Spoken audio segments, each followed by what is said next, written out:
प्लासी की लड़ाई में जितने लोग मैदान में लड़ रहे थे उससे ज्यादा लोग मैदान के बाहर खड़े होकर तमाशा देख रहे थे, लड़ाई का परिणाम सुनने की प्रतीक्षा कर रहे थे। देश के भाग्य का निर्णय होने जा रहा था, मगर उस निर्णय में सारा देश शामिल नहीं था। विदेश मंत्री के नाते मैं अफगानिस्तान गया था। आपको सुनकर ताज्जुब होगा, अफगानिस्तान के अपने मेजबानों से मैंने कहा मैं गजनी जाना चाहता हूं, गजनी। पहले वो मेरी बात उनकी समझ में नहीं आई, कहने लगे गजनी तो कोई टूरिस्ट स्पॉट नहीं है,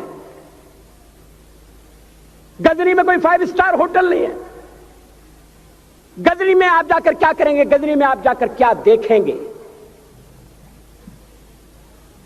मैं उन्हें पूरी बात नहीं बता सकता।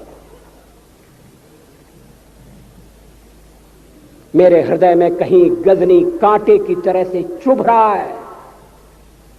जब से मैंने गजनी से आए एक लुटेरे की कथा पढ़ी है और किशोरावस्था में पढ़ी है, मैं देखना चाहता था वो गजनी कैसा है। आपको सुनकर ताज्जुब होगा, महमूद गजनी का अफगानिस्तान के इतिहास में कोई स्थान नहीं है।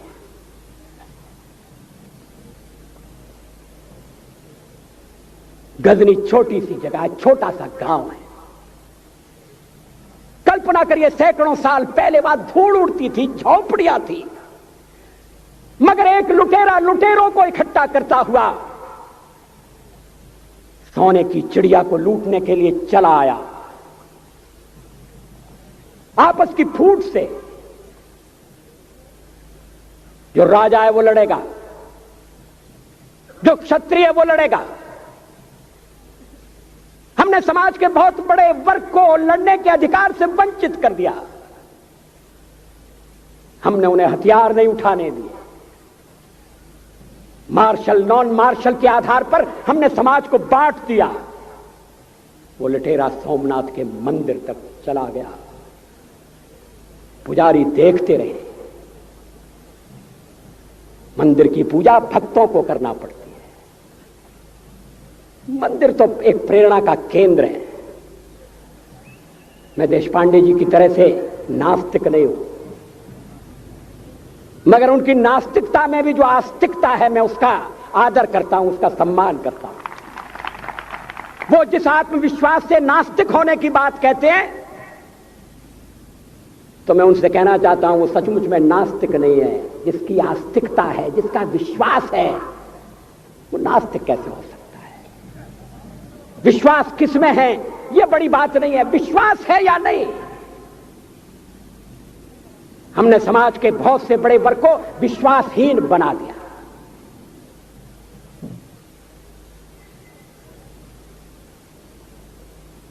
लोगों ने हथियार नहीं उठाए, वेद पढ़ने के दरवाजे बंद कर दिए। इसलिए हम पादाक्रांत हुए। अफगानिस्तान में मैंने एक बात और देखी। मुझे जिस होटल में ठहराया गया उसका नाम था कनिष्क। अफगानिस्तान एक मुस्लिम देश है। मुझे बड़ा ताज्जुब हुआ। मैंने कहा कनिष्क यहां कहां से आया?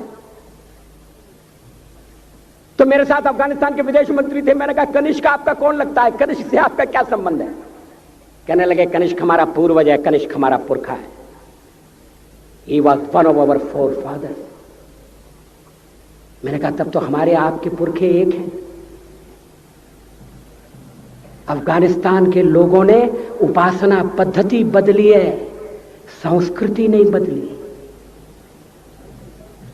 आज के भारत के परिवेश में यह सुनने के बाद थोड़ा विचित्र लगता है। हमारे यहां तो धर्मांतरण के साथ राष्ट्रांतरण होता है, ऐसा दृश्य दिखाई देता है। पड़ोसी देशों में ऐसा नहीं हुआ। अभी राम जन्मभूमि का मामला चल रहा है।